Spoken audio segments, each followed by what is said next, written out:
नमो नमः भवतां सर्वेषां और स्वागत अभिनंदन करता हूं आपकी अपनी ऑनलाइन क्लासेस में आरबीएससी एनसीईआरटी और भूप सिंह ज्ञान गंगा यूट्यूब चैनल पर आप ये सारी क्लासें देख रहे हैं। और चलिए आज का सेशन लेकर के मैं हाजिर हूं और आज के इस सत्र में अध्याय 8वां हम जैसे कि पढ़ चुके हैं और उसके प्रश्न उत्तर आपको जो है इस सत्र में मिलेंगे।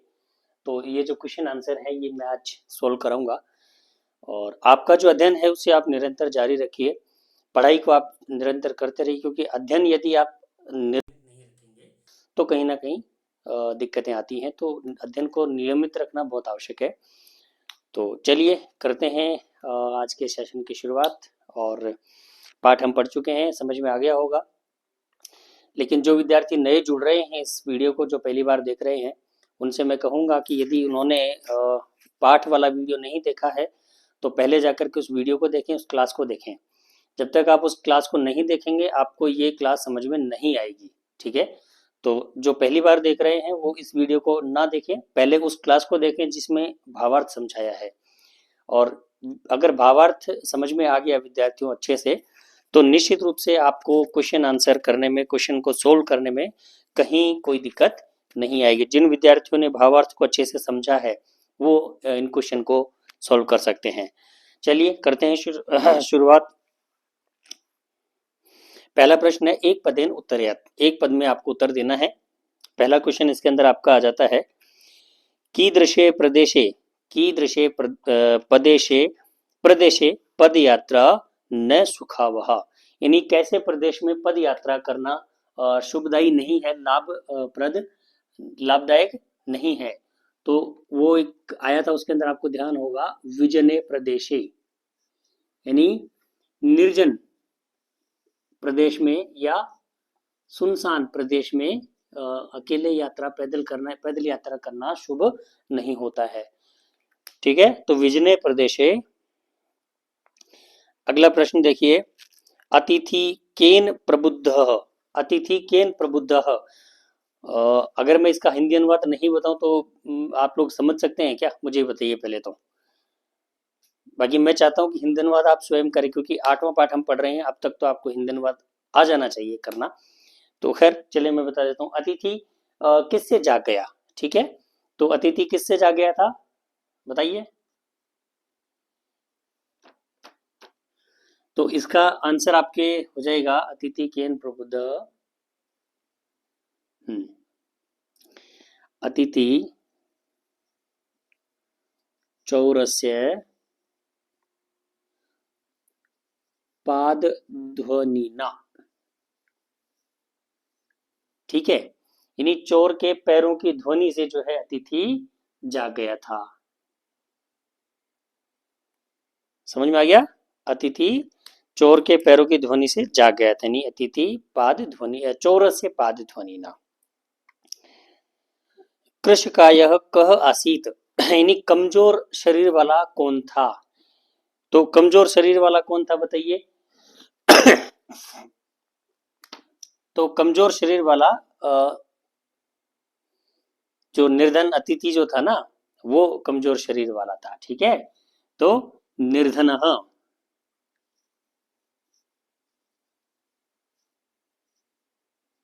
निर्धन। ठीक है, यानी कमजोर शरीर वाला निर्धन व्यक्ति था।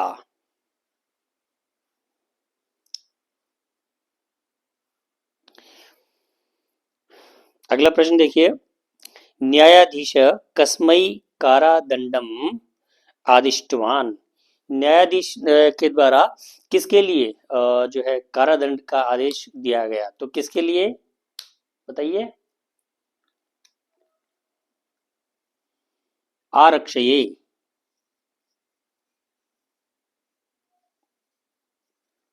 आरक्षी। ठीक है, आरक्षी के लिए यानी उस सैनिक के लिए जो है उन्होंने कारादंड का आदेश दिया था।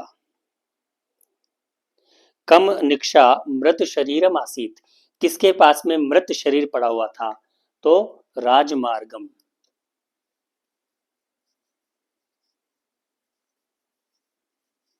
राजमार्गम निक्षा मृत शरीरम आसीत। ठीक है, राजमार्ग के पास में मृत शरीर पड़ा था। अब दूसरा प्रश्न है आपका, अधोलिखित प्रश्नानाम उत्तराणी एक पदेन पूर्ण वाक्यन लिखत।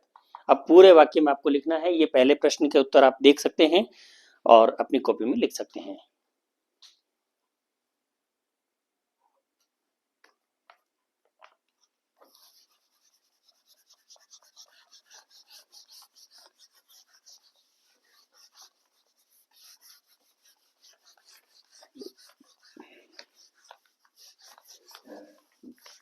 चलिए अब दूसरा प्रश्न हम देखते हैं और प्रश्न नंबर 2 है आपका, पूर्ण वाक्य के अंदर आपको आंसर देना है। प्रश्न नंबर 2,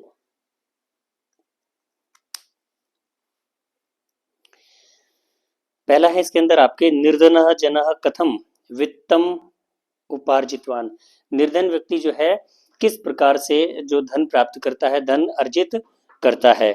तो आपको पूरे वाक्य में आंसर देना है। तो सबसे पहले आप जो है निर्धन जनः, यहाँ तक तो एज इट इज आपको लिख देना है।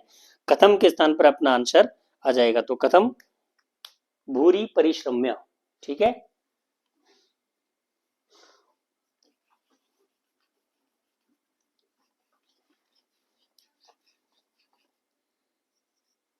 भूरि परिश्रम्य,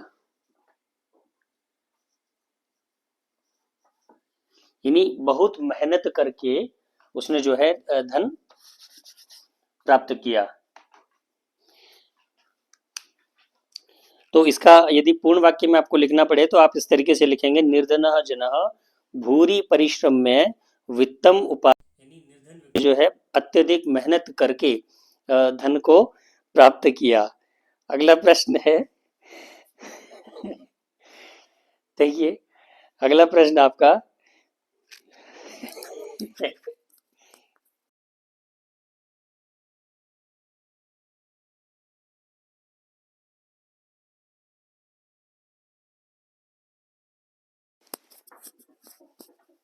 चलिए वही हमारे साथी हैं सर, तो बीच बीच में उनके दर्शन होते रहते हैं हमें।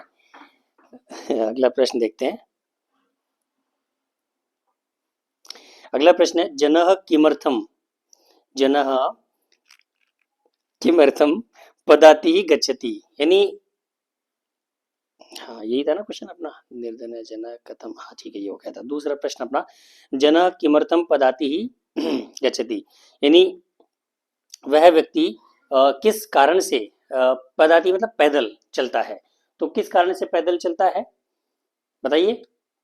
यानी उसके पास धन नहीं था, गरीब व्यक्ति था, उसके पास धन नहीं होने की वजह से वह पैदल चलता है। तो आप धनस्य अभावेन, ठीक है,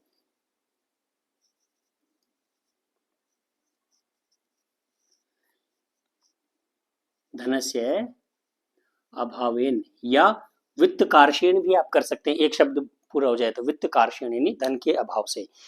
तो पूरे वाक्य में अगर आप लिखेंगे आंसर तो किस तरीके से लिखेंगे मैं बोल के बता देता हूं। जनः, ठीक है, धनस्य अभावेन या वित्त कार्षेण पदाति ही गच्छति, पूरे वाक्य में आपको लिखना है। ठीक है, आगे देखें। प्रस्तरते निशांतकारे सह किम अचिंतयत, यानी फैले हुए निशा के अंधकार में, रात्रि के अंधकार में उसने क्या सोचा, क्या सोचा कि विजने प्रदेशे, विजने प्रदेशे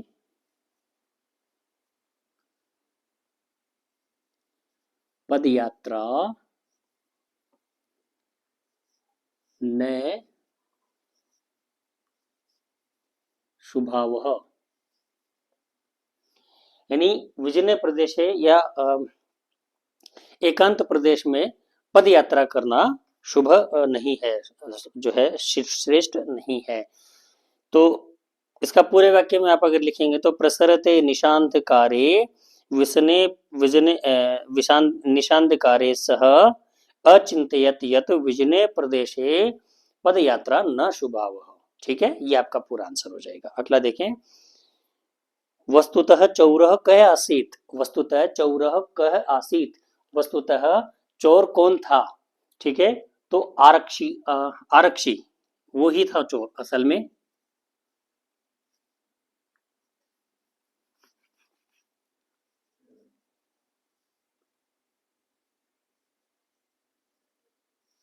आरक्षी, ठीक है, जो सैनिक था या जो वहां का द्वारपाल था वो ही चोर था, ठीक है। तो पूरे वाक्य में आप लिखेंगे वस्तुतः चौरः आरक्षी ही आसीत्, ठीक है, वस्तुतः चोर आरक्षी था। जनस्य जनस्य क्रंदनम निष्क्रम्य आरक्षी किम उक्तवान, व्यक्ति के रोने की आवाज को सुन करके जब वो दोनों उस शव को लेने के लिए गए थे और वहां पर जब उन्होंने उसकी जब रोने की आवाज, क्योंकि जब उसके कंधे पर उस भार को रखा और वो उस भार को वहन नहीं कर पाया तो जब रोने लगा, फिर उस आरक्षी ने क्या कहा। देखिए ये इसका थोड़ा सा बड़ा उत्तर है, आपको लिखना है। उस दिन उसने कहा था त्वया अहम चोरीतया, त्वया अहम चोरीतया मंजूषायाः ग्रहणात् वारितः अतः निज कृतस्य फलम भुक्षः, ठीक है। ये आपको पूरा आंसर लिख देना है। मैं फिर से बोल देता हूं, आप लिख दें पूरा। यानी त्वया अहम चोरीतायाः, त्वया अहम चोरीतायाः मंजूषायाः ग्रहणात्, त्वया अहम चोरीतायाः मंजूषाया ग्रहणात् वारितः अतः निज कृतस्य फलम भुक्ष्वः। तो ये आपको पूरा आंसर लिख देना है, ठीक है। समझ में आ गया। मैं बोर्ड पे इस पे नहीं लिखूंगा क्योंकि समय चला जाएगा, ज्यादा बड़े उत्तर लिखूंगा तो फिर लिखने में समय जाएगा, आपका मेन जो उद्देश्य है वो कहीं ना कहीं रह जाएगा, ठीक है। तो आगे हम देखते हैं, अगला प्रश्न देख लेते हैं। प्रश्न नंबर 5वां इसका, मति वैभवशालिनः दुष्कराणि कार्याणि दुष्कराणि कार्याणि कथम साधयति, यानी मति वैभवशाली जो व्यक्ति हैं, यानी बुद्धिमान जो व्यक्ति हैं, वो कठिन से कठिन कार्य को किस प्रकार से साध लेते हैं, किस प्रकार से वो जो है उसको आसानी से कर लेते हैं। तो इसका इसका उत्तर भी आप क्या लिखेंगे, देखिए नीतिम युक्तिम समालंब्य, ठीक है, नीतिम युक्तिम समालंब्य लीलैव प्रकुर्वते, नीतिम युक्तिम समालंब्य लीलैव प्रकुर्वते, ये लिख दें आप, नीतिम युक्तिम समालंब्य लीलैव प्रकुर्वेव, ठीक है भाई। तो ये आपका इसका आंसर हो जाएगा। चलिए आगे हम चलते हैं, प्रश्न नंबर आपका तीसरा, ठीक है। उदाहरण चिन्ह अंकित प्रश्न निर्माण करो, नहीं उदाहरण चिन्ह को, उदाहरण चिन्ह जहां पर भी उदाहरण चिन्ह लगा हुआ है उस शब्द को आधार बना करके आपको प्रश्न निर्माण करना है। मेरे ख्याल से ये तो बहुत अच्छे से आपको समझ में आ गया होगा प्रश्न निर्माण वाला चैप्टर, क्योंकि हमने बहुत बार प्रश्न निर्माण वाला जो है कार्य वो है पोर्शन है वो किया हुआ है, तो बहुत अच्छे से आप समझ गए होंगे। मैं इसको मिटा देता हूं अगर आपने लिख दिया होगा तो।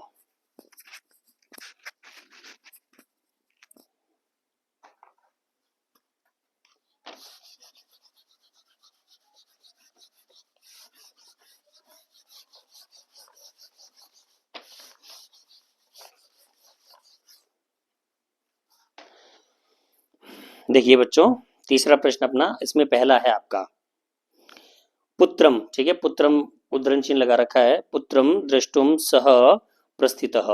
तो पुत्रम द्रष्टुम यानी पुत्र को देखने के लिए वह चला, इसको पहले आप हिंदी में बना लें, किसको देखने के लिए चला। तो किसको की जगह पर क्या आ जाएगा आपके, किसको की जगह आ जाएगा कम, ठीक है।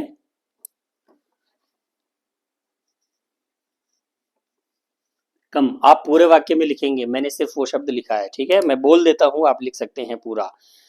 तो देखिए, कम द्रष्टुम सह प्रस्थितः, किसको देखने के लिए वह चला, कम द्रष्टुम सह प्रस्थितः। फिर कहूंगा, प्रश्न जब भी बनाना हो तो लास्ट में आप क्वेश्चन मार्क जरूर लगाएंगे, ये ध्यान रखिए।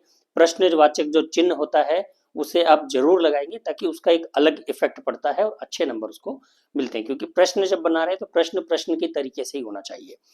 अगला देखिए, करुणा परो करुणा परो ग्रही तस्मयी आश्रम प्रयच्छत, यानी करुणा परी जो ग्रही था उसने जो है उसके लिए क्या आश्रय दिया।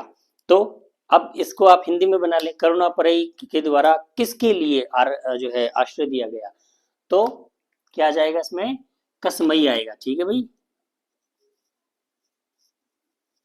कसमई, दो मात्रा आ जाएंगी ऊपर। ठीक है, आप कॉपी में लिखें, करुणा परो ग्रही कसमई आश्रयम प्रयच्छत। ठीक है, और क्वेश्चन मार्क आप लगा दें। आगे देखिए, चौरस्य, चौरस्य के नीचे अंडरलाइन है, पाद ध्वनि ना अतिथि ही प्रबुद्ध।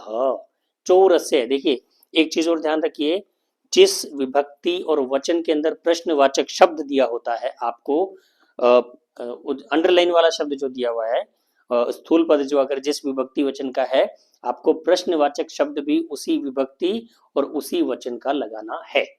ठीक है, तो यहां पर कह रहा है चौरस्य, इस शब्द के अंदर षष्ठी विभक्ति एक वचन का रूप है, तो आपको षष्ठी विभक्ति एक वचन का ही रूप प्रश्नवाचक शब्द में लगा देना है। तो हमने कई बार पढ़ लिया, उसका क्या होता है, कस्य, कस्य कयो केशाम। ठीक है, कस्मिन कयो केशु। ठीक है, इस तरीके से इसके रूप चलते हैं। तो इसको आप पूरे वाक्य में लिखें, मैं बोल देता हूं, कस्य पाद ध्वनि ना अतिथि प्रबुद्ध, किसके पैरों की ध्वनि सुनकर अतिथि जाग गया। अगला देखिए, न्यायाधीश बंकिम चंद्र आसीत, न्यायाधीश बंकिम चंद्र थे। तो इसको हिंदी में बना लें एक बार, न्यायाधीश कौन थे, तो बंकिम चंद्र, इसके अंदर प्रथमा विभक्ति एक वचन है, तो प्रथमा विभक्ति एक वचन का रूप आप कैसे लिख देंगे, तो क्या हो जाएगा इसका, कह, कह कऊ के, कम कऊ कान, केन काव्यम कई। ठीक है, कस्मै काव्यम केव्य, कस्मात काव्यम केव्य, कस्य कयो केशाम, कस्मिन कयो केशु। इस तरीके से ये जो प्रश्नवाचक शब्द रूप है वो चलते हैं आपके। ठीक है ना, किम शब्द के, किम शब्द पुल्लिंग शब्द, पुल्लिंग में इस तरीके से आपके चलेंगे। ये चीजें आपको याद करनी है, सारे शब्द रूप तो आपको याद होने चाहिए कंठस्थ, तभी आप उसको अच्छे से कर पाएंगे। आगे देखिए, सह भार वेदनया कृंदति स्म, वह भार की वेदना से रोने लगा। अब किस लिए रोने लगा, ठीक है, किस लिए रोने लगा, इसको हिंदी में अगर बनाएंगे तो किमर्थम, किमर्थम, किस लिए रोने लगा, है ना।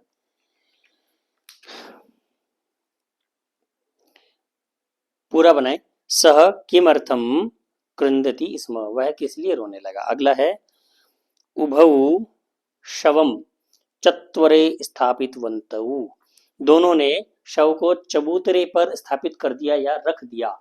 तो उन्होंने शव को कहां पर रख दिया, हिंदी में अगर इसका प्रश्नवाचक बनाएंगे तो कुत्र, कहां के लिए आ जाएगा आपके, कुत्र, कुत्र स्थापितवन्तौ। ठीक है बेटा, तो इसको आप देखिए, उभौ शवम कुत्र स्थापितवन्तौ, और प्रश्नवाचक चिन्ह आप जरूर लगा दें। ठीक है बेटा, आगे देखिए, चौथा प्रश्न है आपका, यथा निर्देशम उत्तरेत, निर्देश के अनुसार आपको उत्तर देने हैं। आप पहले तीसरे प्रश्न के लिख सकते हैं, मैं मिटा देता हूं। मैं ऐसा मान के चल रहा हूं कि आपको समझ में आ रहा होगा, और नहीं आता है तो आप कुछ हमें बताएं, कोई क्वेरी है तो भी बताएं। बाकी लाइक जरूर करें, जो विद्यार्थी सीरियसली क्लास को देखते हैं, जिनको वास्तव में क्लास की आवश्यकता है, तो वे लाइक जरूर कर दें, ताकि उससे मुझे एक आंकड़ा मिलता रहे कि हाँ, इतने बच्चे हैं जो मेरे वास्तव में रुचिकर हैं, जिनको वास्तव में इस कक्षा की आवश्यकता है। तो सिर्फ आवश्यकता वाले बच्चों को ही ये क्लास मिले, ताकि वो ही इसका अच्छे से लाभ उठा सकें। चलिए, अब हम शुरू करते हैं प्रश्न संख्या चौथा, और इसके अंदर पहला है, आदेशम प्राप्य उभौ अचलताम, आदेश प्राप्त करके दोनों चले। अब यहाँ पे निर्देश दिया है, अत्र किम कर्तृपदम, तो यहाँ पर कर्तृपद कौन है बताइए, तो यहाँ पे कर्तृपद आपका उभौ है।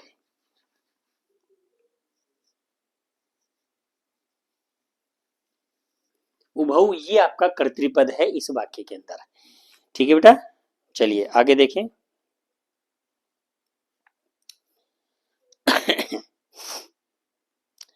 दूसरा है एतेन आरक्षिणा अध्वनिना, एतेन आरक्षिणा अध्वनिना यदुक्तम तत्वर्णयामि। इस आरक्षी के द्वारा रास्ते में जो कहा गया वो मैं कह रहा हूं। निर्देश है यहाँ पे, अत्र मार्गे इत्यस्थाने, मार्गे इत्यस्थाने किम पदम प्रयुक्तम। यहाँ पर मार्गे यानी मार्ग शब्द के स्थान पर कौन सा शब्द प्रयोग हुआ है ये आपको बताना है। तो यहाँ पे इसके इस शब्द के स्थान पर प्रयोग हुआ है अध्वनिना,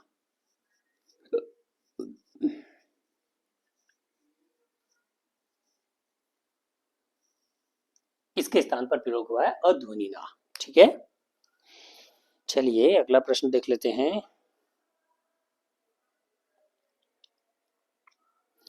करुणा प्रोग्रही तस्मै आश्रयम प्रयच्छत।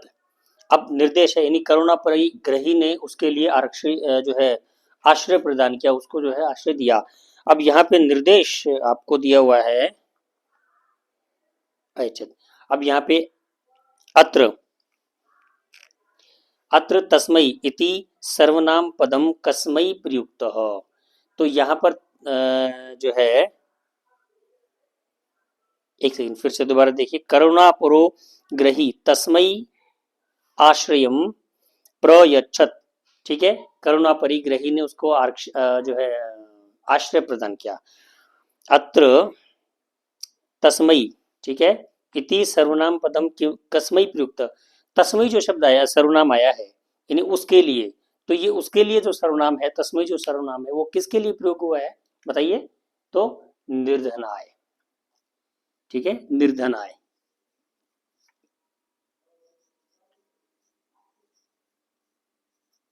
निर्धनाय, अभियुक्ताय।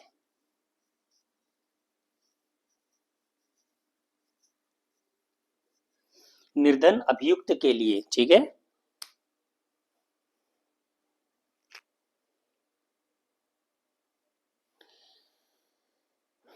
आगे देखिए। चौथा इसके अंदर, ततो असौ तौ, ततो असौ तौ अग्रिमे दिने उपस्थापयितुम् आदिष्टवान्। अस्मिन् वाक्ये किम क्रियापदम। इस वाक्य के अंदर क्रियापद कौन सा है बताइए? तो इसके अंदर क्रियापद आपका कौन सा आ जाएगा? आदिष्टवान। क्रियापद आपका हो जाएगा आदिष्टवान।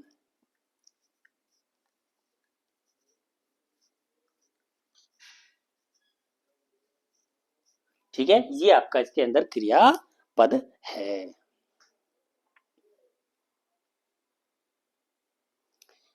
अगला है इसके अंदर, दुष्कर्य दुष्कर्य दुष्कर्ण्य कर्यानपि, एक मिनट,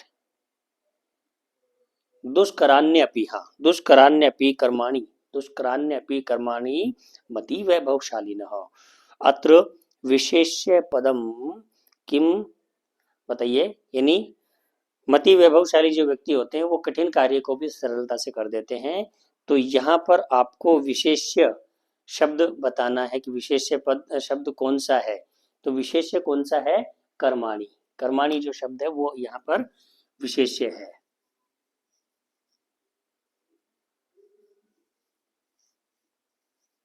कर्माणि। ठीक है जी। अब पांचवा प्रश्न आ जाता है आपका, संधि संधि विच्छेदम कुरुत। आप इसको एक बार नोट कर लीजिए, फिर संधि वाला जो पोर्शन है उसको भी हम करते हैं। मैं ऐसा मान के चल रहा हूँ कि कॉपी आपके पास जरूर होगी और इसको लिख रहे होंगे, और लिख कर जितना आप याद करेंगे उतना ही आपके लिए फायदेमंद रहेगा। और लास्ट में एक इतना अच्छा आपके पास एक रिकॉर्ड हो जाएगा ना, एग्जाम से पहले एक अच्छा दस्तावेज तैयार हो जाएगा, जिसको सिर्फ देखने की आवश्यकता रहेगी, आपको ज्यादा कुछ करने की जरूरत नहीं रहेगी। इसलिए आप उसको लिखते चलें साथ ही साथ।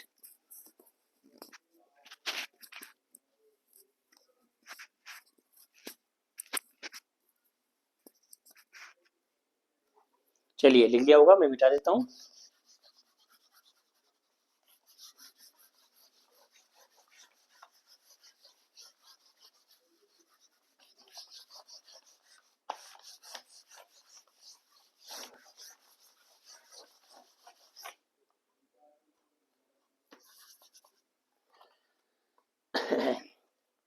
प्रश्न संख्या 5।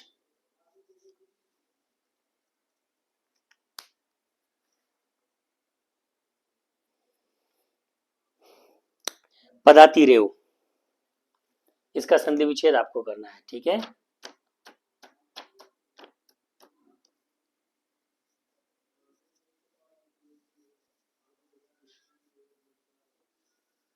पदातिरेव का कैसे होगा?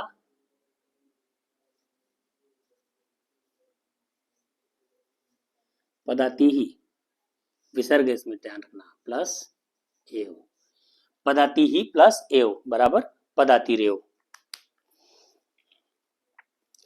दूसरा आपके निशांदकारे, निशांदकारे शब्द का संधि विच्छेद आपको करना है।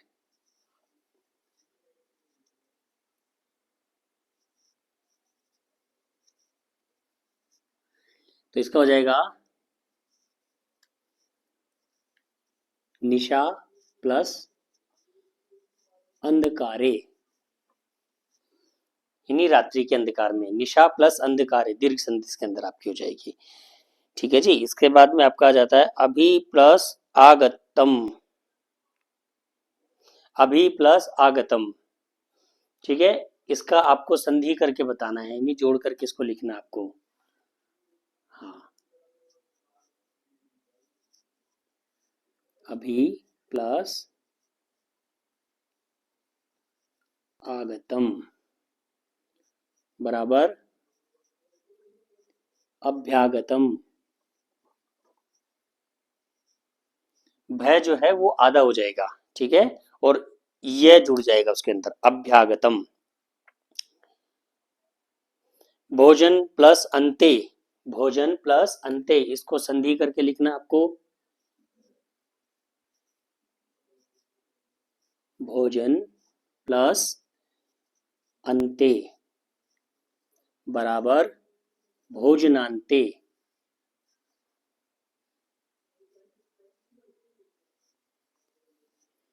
भोजनांते दीर्घ संधि, ठीक है। इसके बाद में है आपका चोरोवयम,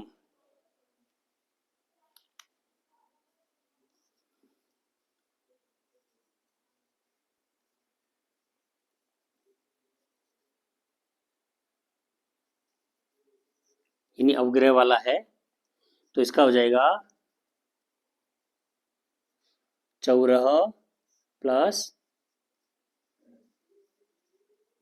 अयम, चौरह प्लस अयम, ठीक है।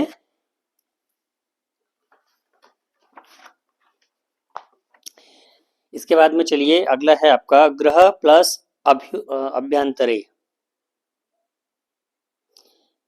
ग्रह प्लस अभ्यंतरे,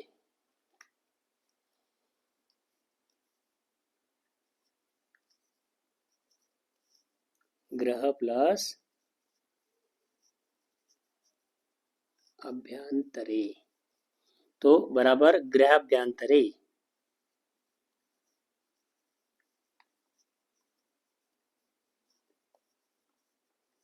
गृहाभ्यंतरे है कि आगे आ जुड़ जाएगा, बाकी अभ्यंतरे ऐसे कैसे आ जाएगा, ठीक है, गृहाभ्यंतरे। अगला है आपका लीलैव, लीलैव, ठीक है।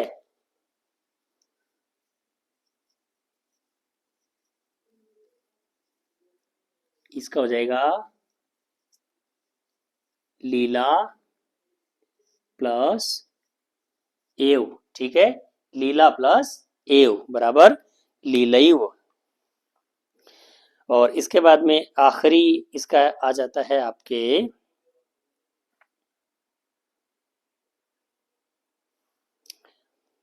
यदुक्तम, यदुक्तम, ठीक है।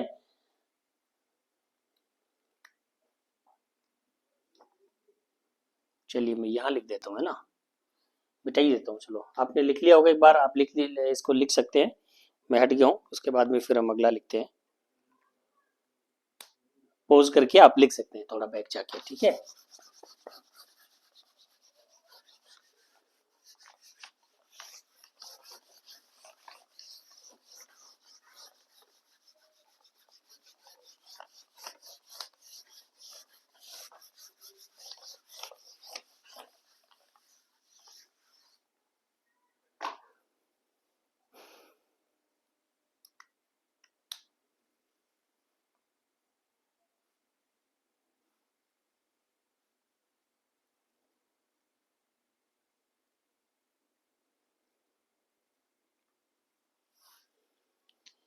तो यदुक्तम,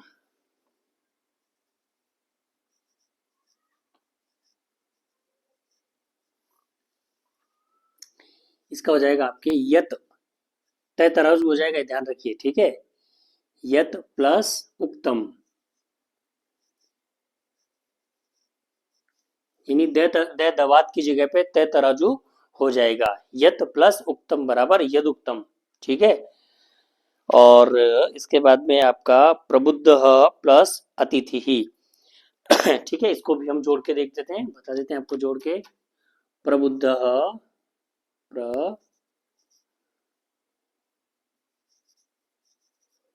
बुद्ध प्लस अतिथि बराबर प्रबुद्धो अतिथि,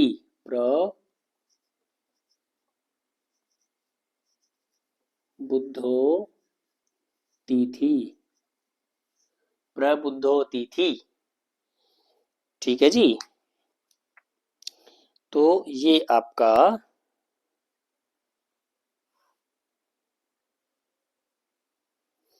ठीक है, ये आपका हो गया है पांचवा प्रश्न, जिसमें आपको संधि और संधि विच्छेद से संबंधित, इसको लिख लीजिए फटाफट, फिर इसके बाद में हम अगला क्वेश्चन देखते हैं।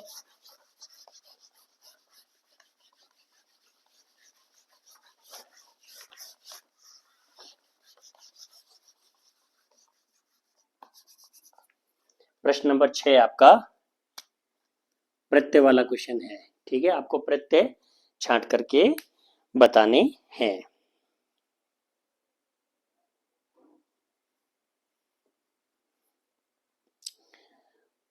अब नीचे आपको दे रखे हैं प्रत्यय छांट करके आपको लिखने हैं, जैसे लेप प्रत्यय के उदाहरण छांटने, कत के, कतवतु के और तुमुन प्रत्यय के।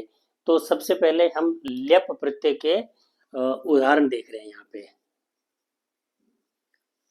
है ना। लेप प्रत्यय के कौन कौन से उदाहरण हैं, तो इसके अंदर लेप के कौन कौन से हैं देख लेते हैं।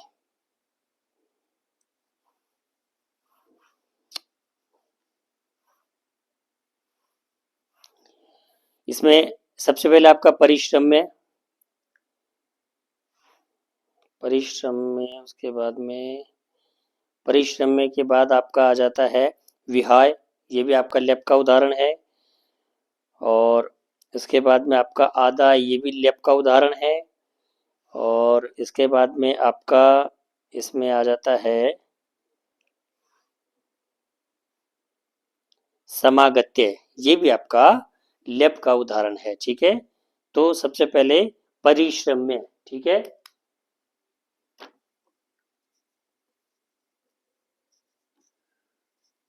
परिश्रम में, ठीक है। उसके बाद में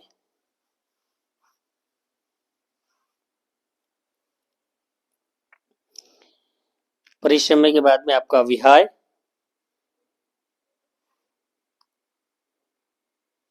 विहाय आदाय, ठीक है, विहाय और आदाय। परिश्रम में विहाय,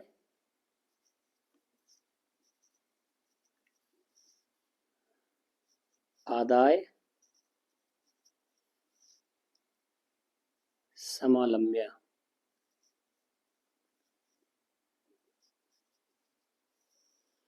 ठीक है। ये आपके प्रत्यय जो है इसका कत लेप लेप प्रत्यय की ये उदाहरण है।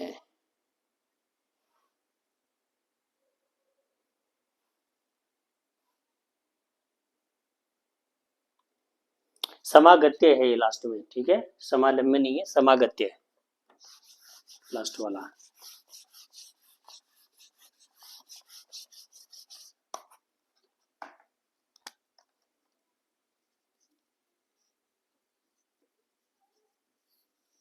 समागत्य। अब इसके बाद दूसरा आपका आता है कथ।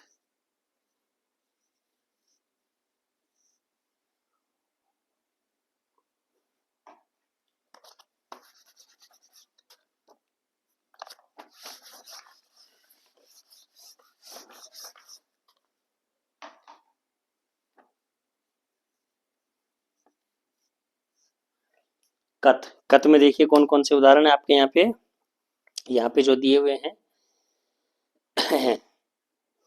उसके अंदर सबसे पहले आपका आता है प्रस्थितः, ठीक है, प्रस्थितः।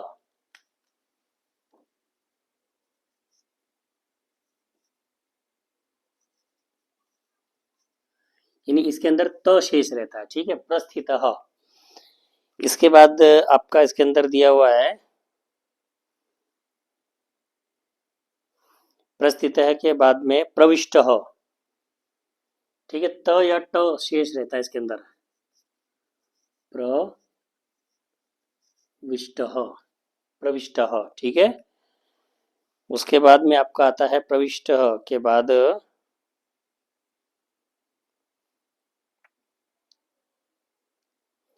नियुक्तः,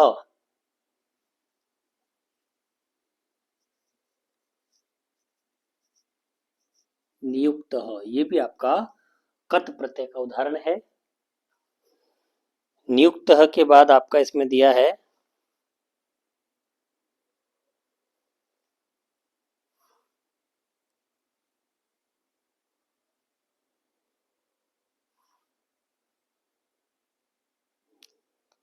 मुदितः,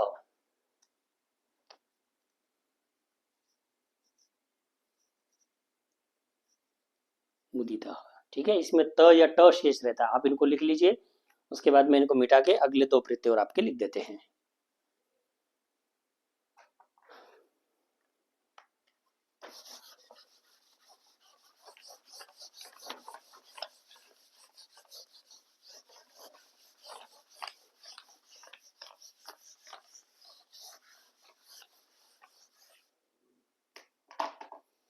इसके बाद आपको लिखना है कत्वतु प्रत्यय, ठीक है, कत्वतु और तुमुन प्रत्यय आपके लिख देते हैं।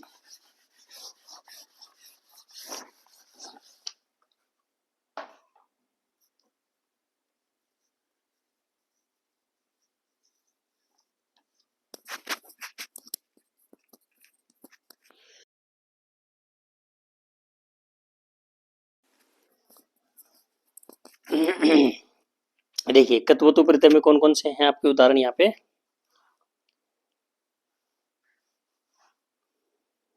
सबसे पहले आपका आ जाता है उपार्जितवान, ठीक है, उपार्जितवान, पहला उदाहरण आपका आ जाता है कत्वतु में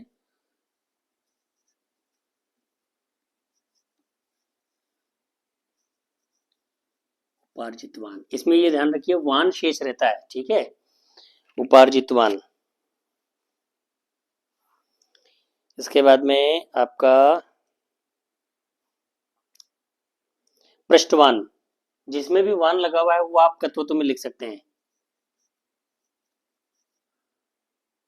पृष्ठवान, ठीक है बेटा। और इसके बाद में आप देखिए पृष्ठवान के बाद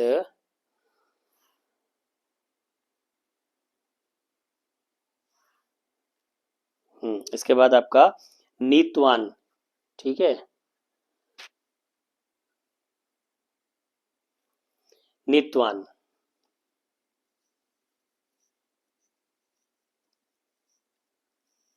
और आदिष्टवान,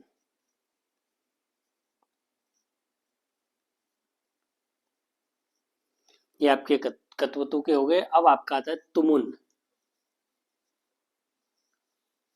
ये बहुत सरल है, जिसके लास्ट में तुम आ रहा है ना वो आपको तुमुन प्रत्यय के अंदर आएंगे। जिसमें भी तुम लगा हुआ है वो सभी के सभी आपके किस में आ जाते हैं, तुमुन प्रत्यय में आ जाते हैं। जैसे दापई तुम, ठीक है, पहला आपका आ जाता है दापई तुम, दापई तुम, ये भी तुमुन प्रत्यय इसके अंदर, दापई तुम।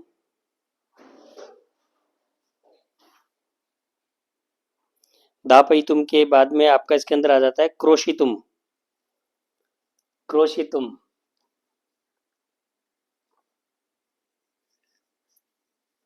क्रोशितुम, यानी जिसमें भी तुम लगा हुआ है वो सभी आपका तुमुन प्रत्यय के अंदर आ जाता है, क्रोशितुम। और क्रोशितुम के बाद आपका आ जाता है इसमें क्रोशितुम के बाद ये आपका आ जाता है निर्णय तुम, ठीक है, निर्णय तुम के अंदर भी आपके जो है तुमुन प्रत्यय लगा हुआ है, निर्णय तुम।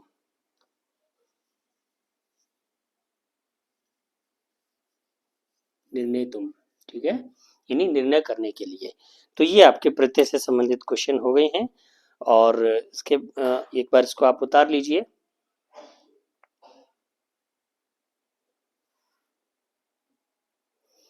इसको आप एक बार उतार लीजिए, ठीक है। ये प्रत्यय बहुत मतलब इम्पोर्टेंट हैं, बहुत काम के हैं। और ये चीज़ें आपको याद कर लेनी है, निश्चित रूप से कर लेनी है, ये चीज़ मान करके चलिए। क्लास थोड़ी लंबी ज़रूर हो रही है, लेकिन बहुत यूज़फुल है आपके लिए, ठीक है।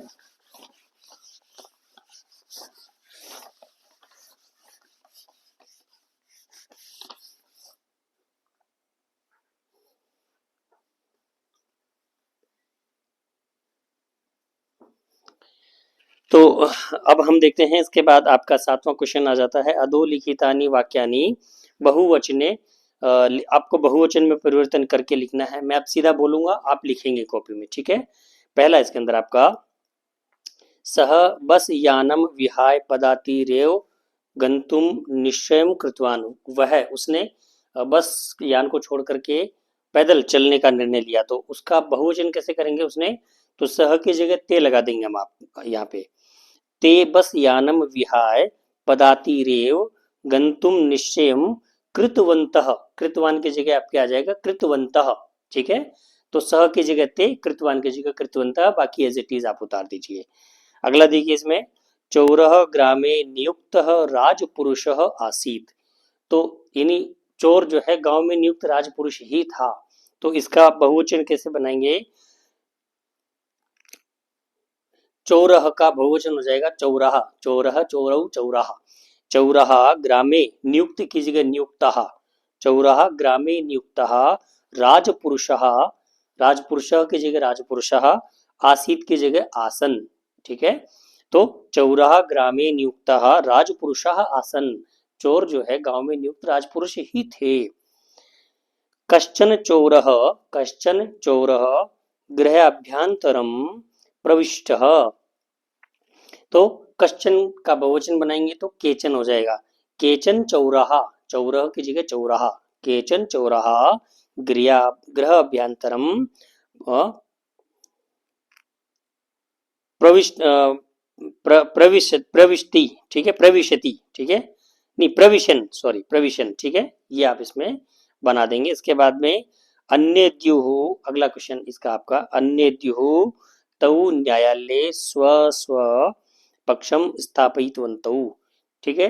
तो अन्य द्युहु, तौ की जगह ते हो जाएगा, सह तौ ते, ये द्विवचन है, ठीक है। अन्य द्युहु ते न्यायालय स्व स्व पक्षम स्थापयितवन्तः, स्थापितवन्तौ की जगह पे स्थापितवन्तः, ठीक है। अगला देखिए आपका,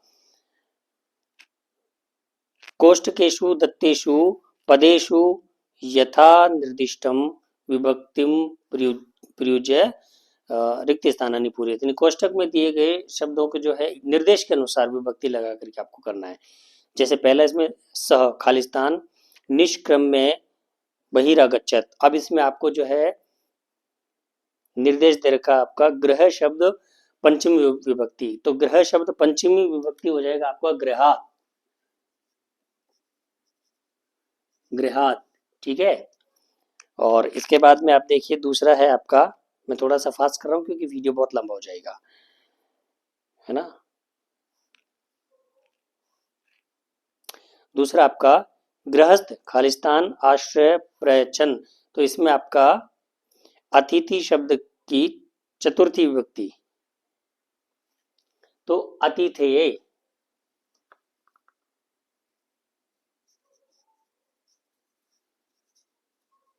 अतिथये, ठीक है, अतिथये हो जाएगा इसके अंदर आपका।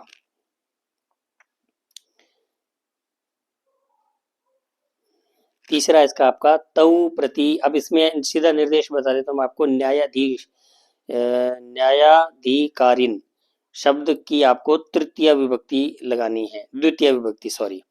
तो इसमें हो जाएगा आपका न्यायाधिकारिणः, न्यायाधिकारिणः,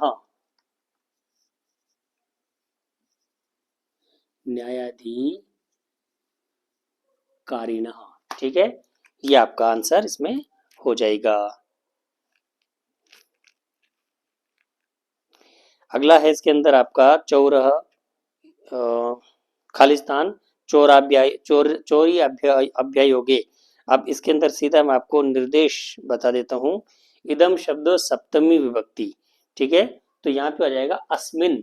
इदम शब्द की सप्तमी विभक्ति अस्मिन, सप्तमी विभक्ति एक वचन, ठीक है, तो आपका हो जाएगा अस्मिन इसके अंदर।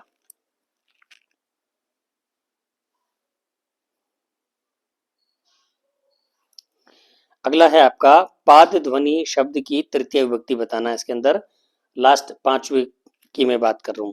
तो तृतीय एक वचन पाद ध्वनि ना, क्या हो जाएगा आपका? पाद ध्वनि ना, ठीक है, तो ये है इसका, आप लिख सकते हैं। मैं साइड में हो जाता हूं। तो ये प्यारे विद्यार्थियों आपके क्वेश्चन आंसर हो गए हैं 8वें पार्ट के। आज हमारा 8वां चैप्टर कंप्लीट हो गया है। 9, 10 और 12 तीन चैप्टर आपके इस सेशन में बाकी हैं। और क्योंकि 11वां पार्ट आपके सिलेबस में इस बार नहीं है, बोर्ड ने हटा दिया है, तो हम अगली क्लासों में इन तीनों पाठों का अध्ययन करके व्याकरण पोर्शन की तरफ बढ़ेंगे। और व्याकरण पोर्शन बहुत इंपॉर्टेंट है आप सभी के लिए। लगभग मेरे हिसाब से 25 नंबर का आपका व्याकरण पोर्शन है ना। मेरे को ऐसा ध्यान आ रहा 25 का है, तो मैं एक बार और देख लूंगा आपके सिलेबस में। तो मतलब 20 से 25 नंबर व्याकरण के हैं, तो व्याकरण भी एक बहुत अच्छा स्थान रखता है अपना आपके स्कोर में।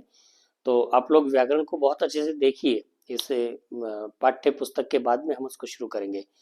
तो अब आप लोग अपने अध्ययन को अच्छे से जारी रखिए और मिलते हैं अगली कक्षा में, और 9वें पाठ के साथ आपसे मुलाकात करेंगे। तब तक के लिए नमो नमः।